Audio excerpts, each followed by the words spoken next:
அல்லது உள்துறை அமைச்சகத்தினுடைய ஒரு கண்காணிப்பின் கீழ் செயல்படுகிற ஒரு அதிகாரமற்ற ஒரு மாநிலமாக அதில் இருந்து அது விடுபட்டு இருக்கும்.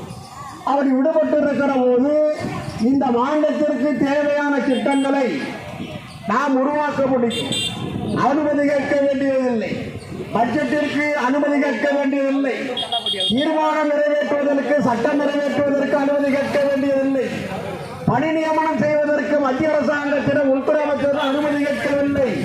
ஏன் இன்னும் கொடுமை என்னவென்று சொன்னால், ரேஷன் கடையை திறக்க வேண்டும், மத்திய அரசாங்கமே அனுமதி கொடு அப்படி என்று கேட்கிற அளவிற்கான ஒரு கேவலமான ஒரு அதிகாரமற்ற மக்களால் தேர்ந்தெடுக்கப்பட்ட ஒரு அரசு அமைப்பு கொண்ட ஒரு நிர்வாகத்தின் கீழ் 5 ஆண்டு காலம் இந்த மாநிலத்திலே முதலமைச்சராக இருந்து ஆட்சியை நடத்திவிட்டு இப்ப முதலமைச்சர் என்ன சொல்றாரு? மாநில உரிமைக்காக தேர்தலை நான் புறக்கணிக்க தயார்.